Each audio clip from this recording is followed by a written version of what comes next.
Welcome back to the Wonbyone Podcast. I'm your host, Obi Amegno. This is the show where we talk about the mindset, the habits, the systems that drive success. Today we're having a community episodes. Okay, so for the community episodes, what I like to do is just things that have been top of mind. I've get a lot of athletes that reach out, not just athletes, but parents as well, that reach out with whatever the things that they're facing, athletes are facing, parents are facing, coaches are facing. And so I just want to bring them here just to talk about them. I had a kid, that followed me on IG today, and he was just like, I hear you're the guy whose content helps you deal with stuff. And I was like, okay, that's pretty cool. But I like to use this as a platform to talk about real life situations that my athletes are going through, that situations that I see that other athletes are going through, that parents are going through, coaches are dealing with, like I said. Today we're going to be talking about taking losses, a video that I posted that got some traction just about my rookie season overseas and how I used to take losses so tough. And I know as a young athlete, that's something that happens all the time. And so it's something that I wanted to talk about not only taking losses, but how do we take losses? How do we come back from losses?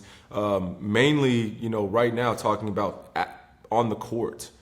And not just on the court though, but like situations that they're dealing with, outside school, family things. But I guess today I'll pull this one. This is about sitting on the bus angry. So when I tell this story a lot. When I was in Italy, my rookie season was one of the toughest seasons that I had. Okay, coming from college, being one of the leading scorers in the country, going overseas and expecting it to be the same, expecting to go over there and fit right in and to just hit the ground running, but it didn't really happen that way, and it was a lot harder than I imagined. So one of the things that I talk to my athletes about is the difficulties and how to deal with the adversity that comes with that. So for me, it was like, when I was a rookie in A2 Italy, my first job, there's only 2 Americans over there. And so, you're there by yourself. You might be there with another American who has a family. I was a young American. Luckily, my other American was young as well. And so we kind of got along, but we felt like we were just there by ourselves. And us two were really struggling. And I remember, I can never forget this. One day, we were 0-4. We ended up being 0-5 before I got cut, but we were 0-4. And we got on the bus after a loss. And the Italians were in the back of the bus and they were playing cards. So like on our buses, we have like poker seats, like a round table, seats around the table, and they're back there playing cards, playing poker, playing whatever, and they're just having a great time. And as an American, as a young American, coming from the States, it's like when you lose, you don't talk to anybody, you don't smile, you don't laugh, like you might got to walk home after the game. You know what I'm saying? Like in America, it's crazy when you lose. And in Europe, I kind of expected the same thing. And I was so passionate, and we would take a loss and I would be so frustrated. And I'd get on the bus and those guys were back there playing cards and laughing and playing music and having a great time. And man, I was so frustrated. And one of my vets came over to me, tapped me on the shoulder. He said, "Obi, okay?" And I just kind of shucked him off. And he sat me down. He sat down right next to me. It was like, look, these guys, they have families to go home to. They can't take this loss home to their kids, to their wife. And he was like, you have to understand that, like, no matter what happens here on the court, they've got to go home and still be husbands and brothers and fathers. And, they've got other lives to live. And for me, it was very eye-opening because in the States, you hear the mantra, ball is life, right? That's all we talk about is ball is life. That's all you do. And it's hard because we tell kids that ball is life, but I don't know the number, but the number of guys who make it to the NBA, the number of guys who make it to be professional, what is it, like 1%? You know what I mean? So for the majority of the people, ball shouldn't be life. And my question was, and what I asked the athletes is, what happens when the ball stops bouncing?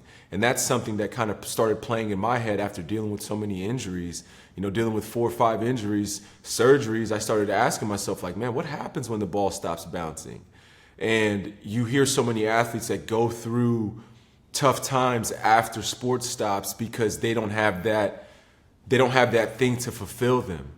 And so for, back to the Europeans, back to my Italian season, for those guys, they had that family. They had things outside of sports. They had been professionals for 10 years. Some of those guys had been professionals since they were 14 years old, living that life, that professional life, since they were 14 years old. And so they learned to adapt. They learned to not take work home and leave work here and leave personal here.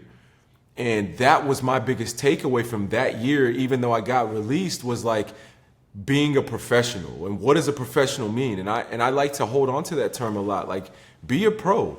And that doesn't mean be a professional athlete, but that means be a pro in whatever you're doing, like whatever craft that you're in, be a pro in that craft. Take it seriously. And so, my guys, they taught me how to be a pro. Is like when we're on the court, we are completely focused about doing our job on the court. But then when basketball stops, you have another life to live. You got other things to do. You've got other responsibilities, right? And for student athletes, you're a student first, then you're an athlete. You have other responsibilities. Ball can't be life. You got to go take care of your grades. You're a professional, you've got to take care of the pro side of things, your body, your health, your family. You got to be a professional. If you're not playing sports, whatever it is, like you have to be a professional in that field. And so that was one of the biggest things one of my biggest takeaways from that Italian season was leave sport where it is. You can give everything you've got for sport, but then find something else to fulfill you. And for me, that was kind of where I started my brand. Was like, for a lot of people that know me, like I had a brand, I had a company when I was in college. I was making a fashion thing. I was making rose lapel pins. And maybe we'll get into that another day, but like that was something that fulfilled me. And it wasn't monetary, it wasn't about money. It was something that I enjoyed to do, working with my hands. And so for building the brand, building Wonbyone for me was like, I started with clothing because I love wearing clothes. Like it was when I started going bald and I wanted to wear a hat and I couldn't find a hat that I liked. And every hat that I saw was like $150. I was like, man, I can't spend this kind of money on a hat. And so I'm thinking, I see Chance the Rapper, and I see Chance, and he's got a big 3 on his hat. And I'm like, that's a cool hat. I'm like, okay, number 1, OB1, 1x1. I'm like, what if I just put a big 1 on my hat? Like, what if I just put a 1 on my hat? So I thought about it. I started looking at blank hats. I'm like, what hat should I bring? What hat should I wear? What hat should I buy? And I started figuring out what blank hats I should have. And I found the nice fit. I took it to the little embroiderer. I got an embroidered one on it. The one was kind of small. I still have that one. I think I'll try to find a picture of it. It was a smaller one, and I wore it and I liked it. And I was like, man, let me try to make the one bigger. I made the one really big. And then I was like, okay, that's cool. And then people started really rocking with it. And then I was like, all right, let me start selling hats to my guys. And then that's how the brand kind of got started. Ended up going to the Olympics. It was me and Epe Udo, 2 Edmond guys. And so I was like, man, Ep, what if we just collabed on a shirt? Let's collab on a shirt before we go to the Olympics. And I designed the shirt, made the shirt, got it printed, sold the shirt out. Everybody wanted the shirt. It was a Nigeria Olympics t-shirt, made that, sold out, had the hat, had the shirt. The next was making hoodies. And so I just started like finding things that I enjoyed. And all of this was while I was overseas. And for me, it was like I would go home, I would go to work, go to practice and practice really hard and then come home and like, let me start crafting the gear that I want to wear. And it was like something that I enjoyed to do. And it was something that took my mind off of basketball. A lot of people don't come home and they'll play video games. I didn't want to just play. I mean, I did that. Don't get me wrong. I played video games, but I wanted to do something else. And so, the brand came into play. The podcast came into play. The mental health side of it came into play, and that was my outlet. That was kind of me taking what I learned from being a professional, which is, yes, ball is life, whatever, that mantra, like we are pros, but at the end of the day, we are other things. We're brothers, we're husbands, we're boyfriends, we're other things. And so we have to go be those things as well and excel in those things as well. So yeah, that I kind of got off topic there, but that was about losing from overseas, man. And so, I'll talk about this topic. I'll talk about this to kind of branch off of that as well. We talk about what a loss really is.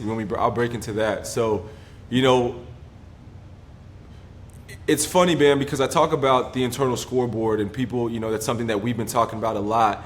And to me, all that essentially is measuring your success based off of things you can control. So fundamentally, like, there's only a few things in our lives that we can control. We can control our energy, we can control our effort, our communication, we can control how we respond, right?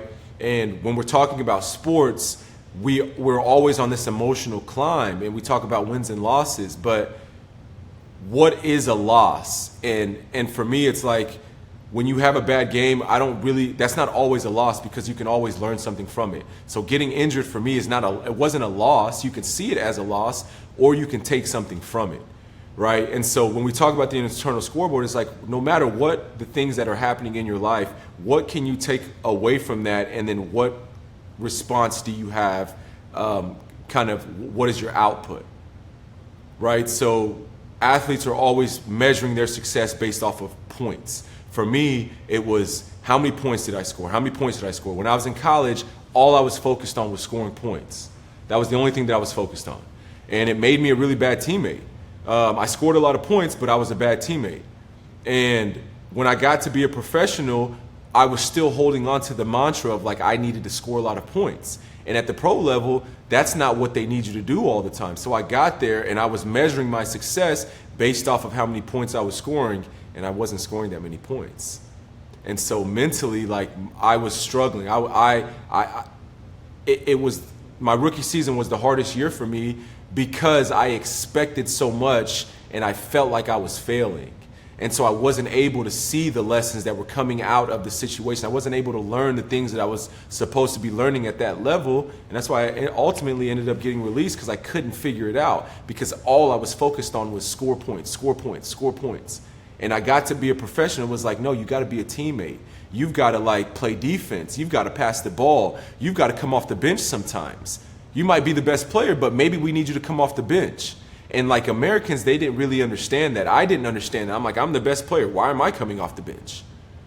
And as a team, that's where they needed you to be. They needed me to do that. And I couldn't understand it. And so I was butting heads with everybody, because success for me was I had to start. If I didn't start, then I was doing something wrong. And so as I started to grow up, it was like, okay, you're going to play 15, 18 minutes and you're going to shoot 6 shots, but your job is to play defense. And if you can do that, if you can go lock down that player, then that means that you had a successful day. And so I got to France and I kind of understood that, like, my success for me wasn't about scoring points. It was about doing what the coach wanted me to do, which was play defense. And so now my whole mantra, like, I come off the bench and I'm guarding 94 feet and I'm diving on the floor and I'm taking charges and I was doing all these things that were for the team. And although I didn't score many points, I ended up, after that, taking a step up. I got promoted to a better team. And it was like, yes, that was my first validation that you don't have to score points to be successful. Your team needs to win, and you need to do what you're told, and then you will get that next job. And so I think, I carry that to business. I carry that to life. Like, whatever the next step is, whatever your team needs you to do, whatever you need to do, get into doing that and not trying to do what makes you feel good. I think a lot of times we get stuck in the flashy things, and success isn't always flashy. And, there's that grind part that we all have to go through. And then when we get through it, then it looks shiny to everybody else, but you had to kind of drag it through the mud to get there. So, that's kind of about success for me. And then, being benched, I talk about that. Like, you're not always going to be a starter. We talk about Lou Will. I know everybody knows Lou Will, 6 man. People talk about Lou Will, and he's the greatest 6 man ever. And you hear Lou Will talk, and Lou Will's like, of course I wanted to start. People look at him and they're like, you're the greatest 6 man ever, so that means you must have liked coming off the bench. And he's like, no, man, I didn't like coming off the bench. It's like, of course I wanted to start, but that wasn't what was given to me. I wasn't given a starting position. I would have liked a starting position, but I wasn't given one. And so I had 2 options. It was either to go hoop and show everybody why I deserved one, or sit on the bench and pout about not starting. And I think, like, not only, but mainly in American basketball, you'll see guys pouting about not starting. Europe has done a really good job with their coaches about like cutting that out. Like, you're going to play the game. I don't care if you're starting or coming off the bench, and they'll mix up the rotations every game because they're like desensitize you to the fact that you think you need to start. And I think that's great. I think that more teams in the States should do that because these kids get kind of caught up in starting and wanting to look cool when at the end of the day, it's just really about how effective are you and can you be. What do you think that is that they pout about not starting when they still get to play in the game and can still be very effective in the game? What do you think that is, like the need to start? Is that ego? Is that need to look cool? And it's all of that. It's ego. It's need to look cool, man. Because look, when you come off the starting bench, you sitting on the bench, you sitting with your guys, everybody's sitting down. The tunnel, so the bench players, the coaches, everybody lines up in the tunnel, right? They're calling out the names, the starters. All the starters are on the bench. It's only 5 of y'all. Everybody's watching all 5 of y'all, right? So that moment is like really cool for guys. You get up, you get to run through the tunnel, do your little handshake with your guys at the end, and you go over there, shake the ref's hand. You like that whole, it's really ego driven. Like that feels good, right? It feels good for everybody. It feels good for me. You know what I'm saying? Like it felt good for me until I learned that it doesn't really matter. Right? Until I learned, somebody told me like, what really matters is who's on the court the last 5 minutes of the game. That's what matters, and that's where you want to be. That's where you want to be. You want to be closing the game out, not starting the game. The start doesn't matter. Everybody starts the game. We want the dub at the end, right? So who is at the end, the final stretch, there to close out the game? And that's where you want to be. And so if you're not there, then let's talk about getting there. You know, and only 5 people can be there. Maybe that's not your role, and then you maximize that however else it's fit. But it is a lot about the aura around that. All the young guys are all about aura nowadays, and so they want to feel good.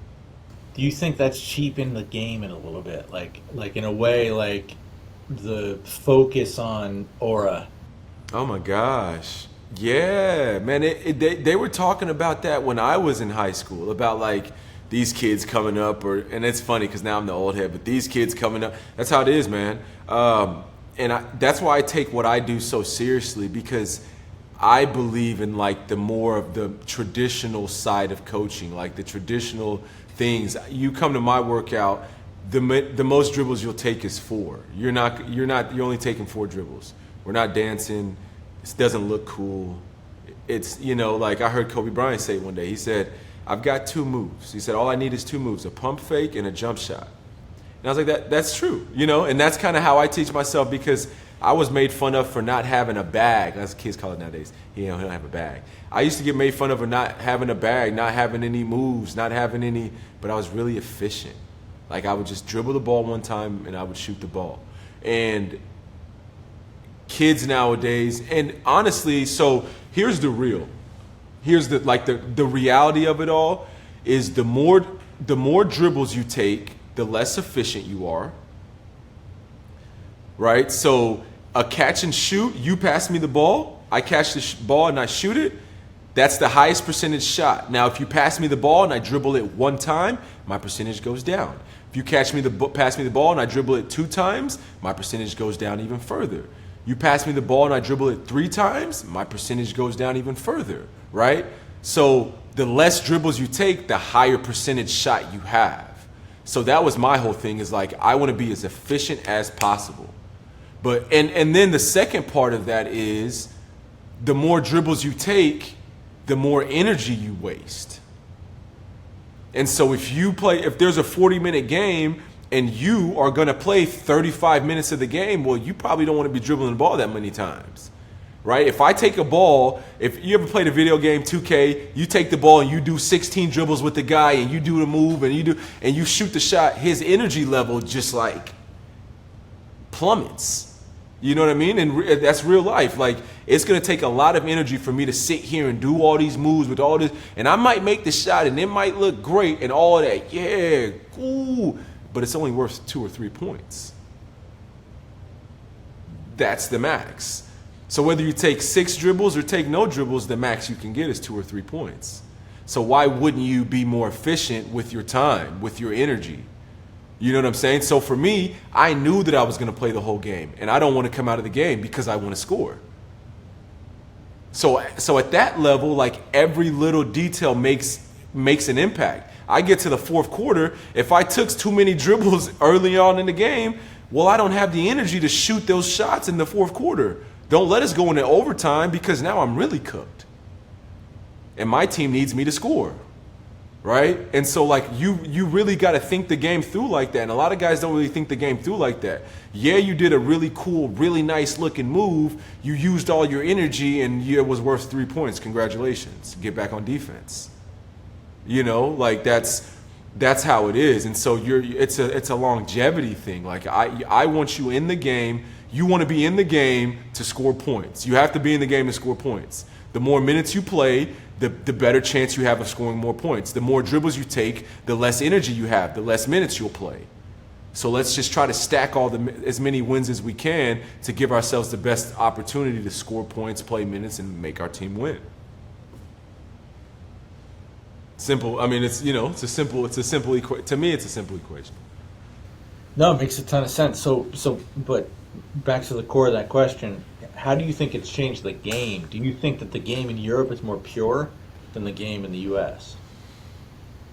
I think it's better basketball. I think the NBA, if we're talking about the NBA, I think the NBA is don't get me wrong, it is the greatest, highest level of basketball. Let's not get it wrong. But it's not as sustainable for that many people, right? They've got the best 30, 40 basketball players in the world. But after that, those guys are interchangeable. But it's entertainment. Those guys are paid. You pay one guy $900 million to watch the show. That's what you pay for. You pay to watch him put on a show. And everybody else is kind of supporting cast. That's great. It's fun. You go to Europe and it's like every piece has to hold their own weight.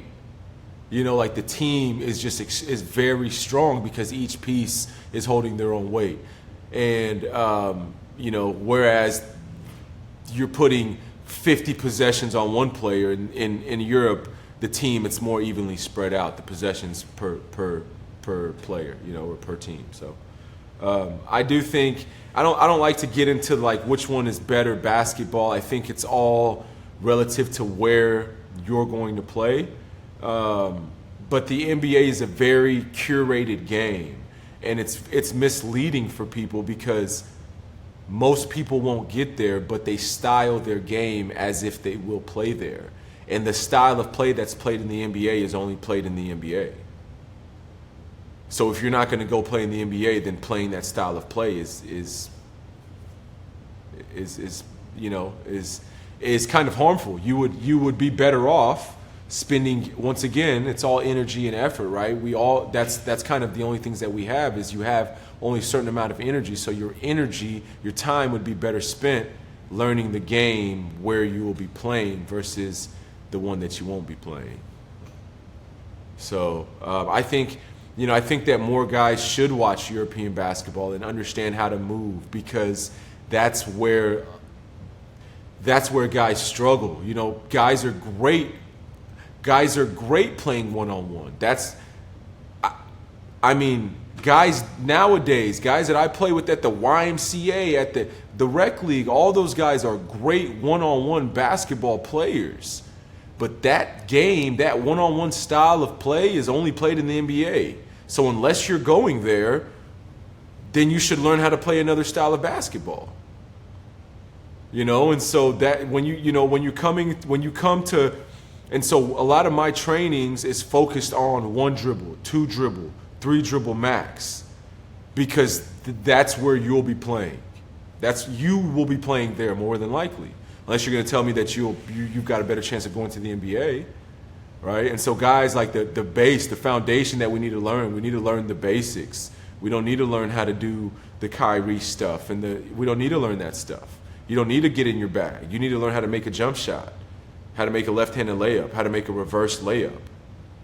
You know what I mean? Like, you need to learn how to move without the ball, when to cut, how to backdoor, how not to get backdoored. Like, those are the things that you need to learn how to do, and you're better off learning. There's like a whole list of things that will help you that you need to learn, but guys want to go for the hardest one, the NBA tricks, and it's a waste of time, I think. So, long-winded answer, but there it is.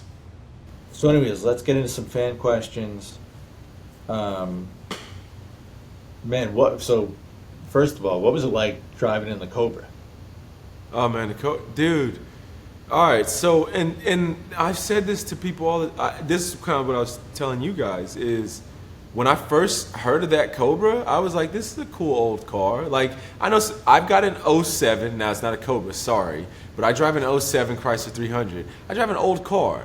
Right? And so I know here in Oklahoma, there's people that have old, like, retro cars, like older cars. And I'm like, those are cool cars. And I thought the Cobra was the same thing, just like another cool car. But then he told me, like, all the facts about it, like it has a race car engine and all that. And I was like, oh, that's a little bit different. And so, man, driving in it, like, I think that's the fastest car I've ever ridden in, should I say. But it was cool. Like, you got to slide down in the seats. It was cool having all those little gauges inside like that. I understand the hype behind it. I've always been a four-door car guy. Four-door car guy. Yeah, I've always been that. And so, never really into coupes. Never into like the cool, Lamborghinis and those cars are cool. But like that, I would definitely. That's something I was definitely interested in. That car. Yeah, man, that looked like a fun drive. It was, dude. A jolt. And it was crazy to see him, like, the car was having some issues. Like, he was like, when you started up, you got to wait for like 5 minutes and let it go up and down, and he'd be driving and he's like, no, it doesn't feel right. Like you could see, I don't know what it's called, but one of the gauges like moving, and he was like, no, it'd be up at 3. He's like, it needs to be at 1, and it's just like up at 3 stalling. And then we'd be driving and he'd hit the gas a few times, like kicking it, and it would like rev up and then go back down and then go back down to where it's supposed to be. Like, all right, we're good, and he could drive it. It was weird, bro. He was like having to like tease the car. It was crazy. Yeah, when you have a car like that, man, that can't be your daily driver. Yeah.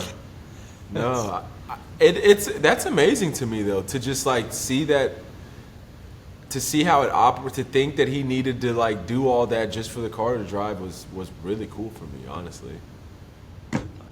Nigeria versus USA. Ooh.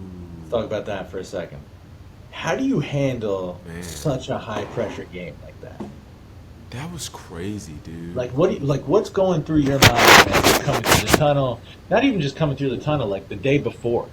Like, what's going through your mind? How do you prep for that? Because that's massive. I walk you, bro. It was crazy, man. So figured out we were playing USA. And initially, first thought, who's on the team? Who's going to be there? Who we playing? Right? Who's going to be there? Is Braun going to be there? Like, that's first thoughts. Is LeBron going to be there? Is like, who's going to be there? And so, figured out the roster, saw who was going to be there. I'm like, okay, it's going to be a tough game. And initially, like, you're thinking like, oh, it's USA, like you're supposed to lose. But then the competitor in me, I'm like, it's basketball. Like, them guys got to show up. Those guys have to show up. You know what I'm saying? Like, we're not just about to lose just because they decided to show up. Like, we're not going to forfeit. You got to play us. You have to play us, all right? And so everybody at the time is thinking, like, that's your initial thought. It's just like, oh, like, you're supposed to lose. Everybody's thinking that. ESPN's thinking that. But I, like, as a competitor, bro, I'm like, no. Them guys, I already know what they're going to think. Like, being, playing in the ACB and playing all these European, playing Madrid, playing Barcelona, like, playing those guys, you know how it is. Those guys show up and they're like, I don't want to play this game. You know what I mean? Like, that's how they show up 90% of the time. And not only that, they're showing up from a back-to-back. They done flew in from way over there. They had a crazy travel. They didn't practice last night. Didn't practice this morning either because they're tired. You know what I mean? Like that's what they're going up against. And so they show up, and like I've been on a really good team before, and we played bad teams, and you're like, all right, we gotta show up. You know, we gotta get ourselves going. Like, all right, man, I'll call you after this game. Let me get my, you know what I'm saying? You think that you're gonna win the game, and I knew that those guys were gonna show up like that. I just knew it. We're Nigeria. They're a bunch of NBA guys. This is the Olympics. They're gonna come. It's gonna be an exhibition game. I'm like, listen, exhibition or not, you either won it or you lost it. You know what I mean? And that's how I approached it. And so when I'm thinking of it, bro, we show up to the game, go off the bus, get into the locker room, we get dressed up. I'm walking down the tunnel. First thing, KD right there, and walk into the training room. I'm like, oh, that's cool. Walk into the training room with KD, Bam Adebayo in there. All the guys is in there in the training room. Same with taping up the ankles. You know what I'm saying? We start walking back. We in the tunnel. We chopping it up in the tunnel. Good luck today. Boom. Good luck. Boom. Go to the separate sides. And I'm doing my warm up. I'm doing my pregame warm up. I ain't gonna lie. I'm looking. I'm like, damn, KD over there doing his pregame warm up. Let me see what he doing. I'm sitting down, getting my stretching. You know what I'm saying? Like it's normal. I'm like, peeping them, I'm stretching. I'm like, let me see what they got going on. What kind of stuff they doing? I'm stretching on the side. And after that, man, I get through my warm-up. Boom, go back to the tunnel. Them guys go. I think KD was one of the last ones out. Go through the tunnel. And then we in the locker room, bro. And and this is what I tell guys all the time. Like, what did we take? We took 15 guys to the Olympics. And 13 of them were NBA guys. Like, we got a roster. You know what I mean? Like, Nigeria has a roster. We got a team full of, y'all got NBA guys. Our whole roster is NBA guys as well. You know what I mean? So, and so in my mind, like in our mind, in Nigeria's mind, like we can win this game. You know what I mean? Like, we can win this game. In nobody else's mind do they think that we can win this game. But in Nigeria's mind, we're like, yo, we're gonna play hard, and they're not. Period. And in this life, in this game specifically, the guys whoever's going hard is a lot more times than not the one who's gonna win. The aggressor, right? And so we went out there and we were aggressive. Running, I mean, we're Nigerian, we're athletic, we're running around, flying around, we got shooters, you know what I mean? So we were out there competing. We come in at halftime, I think we were up at halftime or tied at halftime. And then at that point, we were like, oh, okay, all right. Okay, we're up, and we didn't, I forget, like I said, it was up or tied or something. I was like, oh, we're right here, and we haven't even played well? Okay. This is a game. This is going to be interesting. And so, man, we got into it. We were just, we kept doing, what we were doing. Guys were playing well. We played really well. I say really well. We competed hard. And at the end of the day, man, we ended up coming out with the win, and it was huge. It was huge for us, for the country, and not only for the country, but just for the world to see, like, Africa, the NBA Africa, just BAL, Basketball African League, just became a big thing now. Like, Africa is a place that basketball is, like, we're playing basketball at a high level over there. You know what I mean?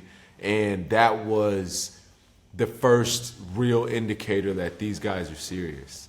And so I think it was cool from a world perspective to just see us on the stage and competing, and to show, like, we got guys who can play, we got athletes, we got everything. So yeah, man, that was fun. And then after that, the night after, man, we after the game, said what's up to the guys, said good game, whatever, ended up going and hanging out with them after. That was a fun time too, and so it was great, man. Got to kick it with those guys on the court, off the court, went and kicked it, went to the Future concert. That was a good time, man. Money is not an object for a minute, within reason. Yeah, money's not an object. What business do you start right now? It's a tough question. It's a tough question. I'm trying to think outside of what I'm currently doing. Because the easy answer would be just to do what I'm currently doing, but I'm trying to think what would be outside of that. I enjoy, I don't know, man. Golly.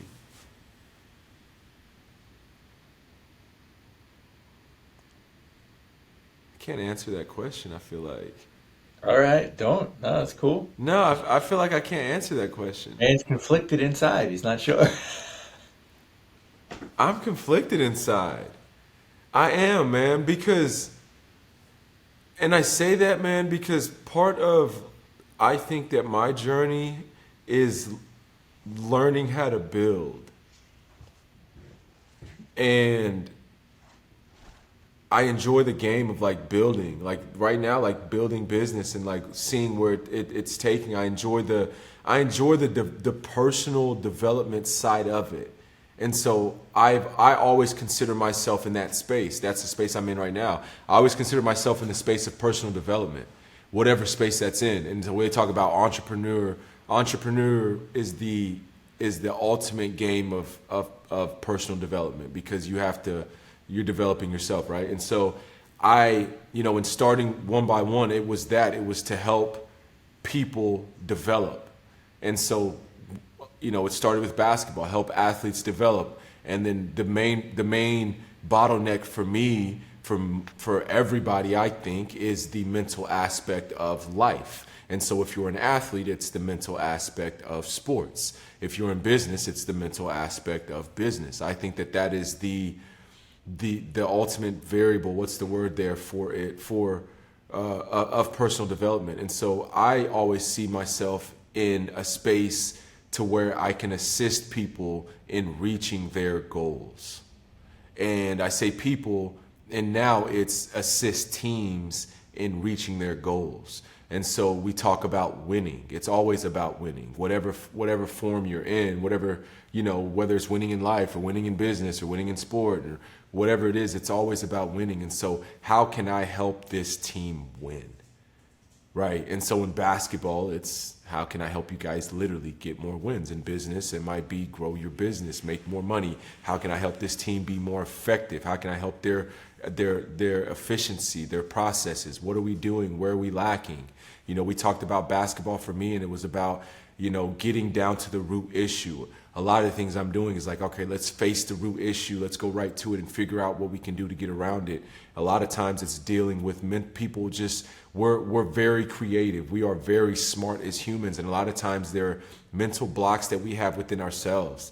And it takes other perspective to then see those mental blocks, to then unlock and move forward. And so being able to communicate with people, I think that's one side that I try to hold my hat on, or be sharp at, is communication and understanding, because I think that life is a lot about communicating and negotiating. I think everything is a negotiation.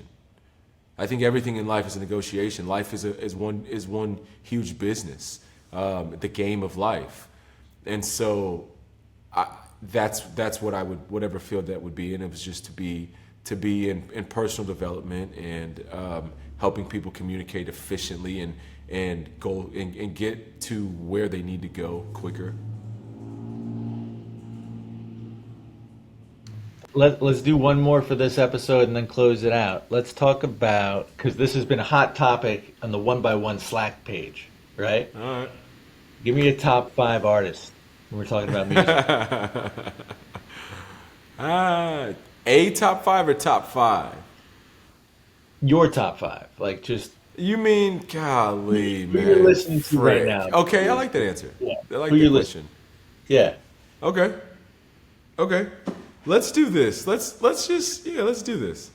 So if top 5, I say this, my lady was talking about me all yesterday. She said, Obi only listens to Nigerian music. And that's partly true. I love listening to Nigerian music, man. And it keeps me home, it keeps me grounded. And so a lot of the times you guys will hear my music, a lot of times it's Nigerian. Obviously you got Burna Boy, obviously you got Ashake, but a young guy when I say young guy, a guy that I've been listening to as of late. His name is Odumodu Black. You got Zlatan. You got me listening to Zlatan. I got you listening to Zlatan. Zlatan's nice. So cool. Zlatan his name came after a famous footballer, Zlatan Ibrahimovic. Of course. Okay, so Zlatan was his favorite soccer player growing up. He named himself Zlatan, self-proclaimed, self-named. And so, yeah, man, Zlatan is he's more soft and more like, I listen to a lot of, I call it village music because it's like guys from the village back home. I say the village, like Imo State, all the states, but the guys from Lagos, like the big cities, that's cool too. But I listen to a lot of like the homegrown music and the big guys as well. But then outside of that, man, I like the typical, the Future, Young Thug. I listen to those guys every now and then. I'm real particular though because I like to keep my vibe high around music. So like, that's why I listen to Nigerian music. It's almost like if you think about Jamaican music, it's all like good vibe music. That's how I grew up listening to that. So my dad grew up listening to, like when I was a kid, all the music. When you go to my parents' house, it's just music. There's always music playing. Always music playing. We walked in there yesterday. It's just always music playing. And he always used to play Buju Banton, which is like a Jamaican artist when I was growing up. So he was like my favorite artist growing up. And so that's where like the culture side came from. And so I like to keep that vibe high, man. I listen to a lot of Nigerian music. But if I'm not, I listen to like either Nigerian music or I call it real rap. Like real rap. I'm talking real rap, but real rap. I listen to Future, Thug, Kodak, who do I listen to? Kevin Gates, but I do a lot of UK rap. Dave Santan, Central C, a lot of UK rap. Yeah, that's pretty much it, man. Nigerian music, the Thugs and the Futures and the, you know what I'm saying, them guys. And then a little UK rap mixed in there, and then also French and Spanish. So a lot of African countries speak French. Nigeria is not one of them though, but everywhere else speaks French, and so a lot of African music is also French. So I listen to a lot of French music, Spanish because I love, I've been in Spain so long, a lot of Spanish music. So. Yeah, man, a nice little balance. Huh? And French rap is pretty sick. Yeah, I listen to a lot of French rap. So yeah. I got my little French playlist right here. Let me see who I'm listening to in France. Yeah, man. French rap is actually pretty awesome. Yeah, French rap is dope. Niska, Veggie Dream. Who else I'm listening to? Kalash, Daju. Yeah, those guys.